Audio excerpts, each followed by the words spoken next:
Hello అండి, అందరికీ welcome back to our channel Durga official. ఈరోజు సింపుల్ అండ్ టేస్టీగా ఉండే మనం రొయ్యల వేపుడు ఎలా చేసుకోవాలో చూసేద్దాం. రొయ్యల వేపుడు డ్రై అండ్ వెట్గా ఉంటుందండి. ఫ్రాన్స్ ఫ్రై అనేది మనకి గ్రేవీగా అలాగే టేస్టీగా ఉంటుంది. మనకి బిర్యానీలో కానీ వైట్ రైస్లో కానీ కలుపుకోవడానికి చాలా బాగుంటుంది. అలాగే దీనిలో రసం ఉంటే ఆ రోజు కడుపు నిండా తినేస్తామండి. రొయ్యల వేపుడుతో అంత బాగుంటుంది. నేను చెప్పే ఈ సింపుల్ టిప్స్తో మీరైతే రొయ్యల వేపుడు చేసేయండి, చాలా టేస్టీగా ఉంటుంది. మళ్ళీ ఇలానే వండుకొని తింటారు. మరి ఇంకెందుకు ఆలస్యం, మనం అయితే వీడియోలోకి వెళ్ళిపోదాం.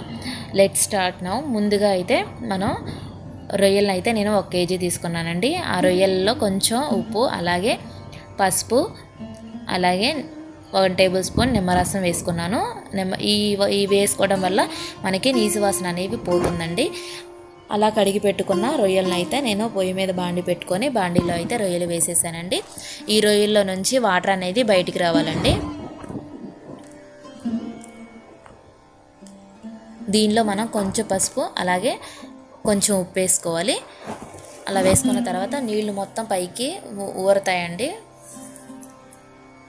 నీళ్ళు మొత్తం బయటకు అనేది రావాలి. ఇదిగో ఇలా అయితే ఉండాలండి. మనకి ఇలా వచ్చిన తర్వాత మనం అయితే ఈ రొయ్యల్ని తీసుకొని ఒక బౌల్లో అయితే మనం తీసుకొని పక్కన పెట్టుకోవాలి. ఆ చిన్న క్లిప్ అయితే మిస్ అయిందండి. అలాగే కట్ చేసి పెట్టుకున్న 2 ఉల్లిపాయలు, అలాగే 2 టమాటాలు, 6 పచ్చిమిరకాయలు అయితే తీసుకున్నాను. అలాగే అదే బాండీలో నేను కొంచెం ఆయిల్ వేసుకొని ఆయిల్లో అయితే మనం కట్ చేసి పెట్టుకున్న ఉల్లిపాయలు అలాగే పచ్చిమిరకాయలు వేసుకుంటున్నానండి. ఈ ఉల్లిపాయలు పచ్చిమిరకాయలు అనేవి గోల్డ్ కలర్ వచ్చిందాకా మనమైతే వేయించుకోవాలి. ఉల్లిపాయలు అనేవి బాగా గోల్డ్ కలర్ రావాలండి. అలాగే ఒక 2 స్పూన్లు నేనైతే అల్లం వెల్లుల్లి పేస్ట్ అయితే వేసుకుంటున్నాను. ఈ పేస్ట్ అనేది బాగా వేగిపోవాలండి.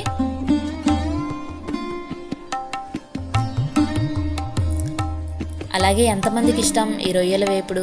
చాలా బాగుంటుంది కదండి. చూస్తుంటేనే నోరూరిపోతుంది కదా, అంత టేస్టీగా ఉంటుంది, అంత బాగుంటుందండి. మనమైతే ఒక 5 మినిట్స్కి ఒకసారి తిప్పుకుంటూ ఉండాలండి.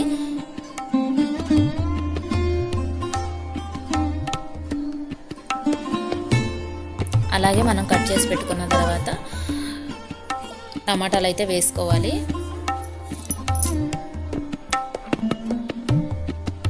ఆ టమాటాల మీద నేనైతే కొంచెం గల్లులుప్పు అయితే వేసుకుంటున్నానండి. టమాటాల మీద గల్లులుప్పు వేసుకోవడం వల్ల మనకైతే టమాటాలు అనేవి బాగా ఉడుకుతాయి. అలాగే 1 టేబుల్ స్పూన్ పసుపు అయితే వేసుకుంటున్నానండి.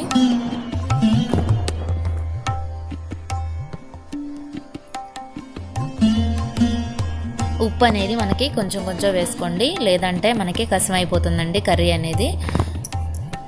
అలాగే మనం తీసి పక్కన పెట్టుకున్న రొయ్యలు అయితే వేసేసుకోవాలండి.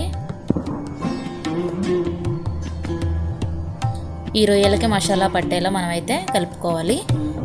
అలాగే 2 స్పూన్ల ధనియాల పొడి అయితే వేసుకున్నానండి. అలాగే 1/2 టేబుల్ స్పూన్ చెక్క లవంగం పొడి అయితే వేసుకోవాలి.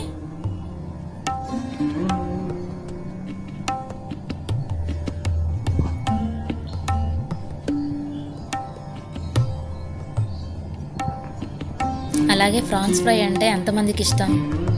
ఇష్టపడిన వాళ్ళు కూడా ఉండరు కదండి. అంత బాగుంటుంది.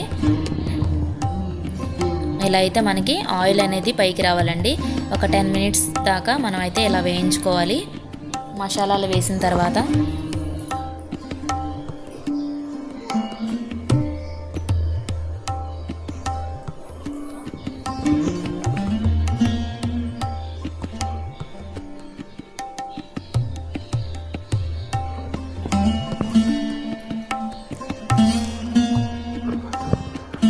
ఇలా ఒక 10 మినిట్స్ తర్వాత నేనైతే ఒక 3 స్పూన్ల కారం అయితే వేసుకున్నానండి. కారం వేసుకున్న తర్వాత కొత్తిమీర గార్నిష్ చేసి కొత్తిమీర అయితే వేసుకోవచ్చండి, చాలా బాగుంటుంది. మాకైతే మా ఇంట్లో తినరని చెప్పేసి నేనైతే కొత్తిమీర అయితే వేయలేదు. కొత్తిమీర వేసుకుంటే బాగుంటుందండి, చాలా టేస్టీగా ఉంటుంది, చాలా బాగుంటుంది. మీకు నచ్చిందా ఈ వీడియో? వైట్ రైస్లోకి అలాగే బిర్యానీలోకి ఇలా చేసుకొని తింటే చాలా బాగుంటుందండి. అలాగే పక్కన ఒక రసం పెట్టుకొని తింటే ఇంకా కడుపు నిండా ఆ రోజు తినేస్తారు. అంత బాగుంటుంది ప్రాన్స్ ఫ్రై. మీరు ఖచ్చితంగా ట్రై చేయండి.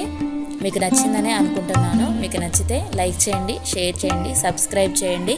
మరిన్ని వీడియోస్ కోసం బెల్ ఐకాన్ని క్లిక్ చేయండి. Thanks for watching my friends.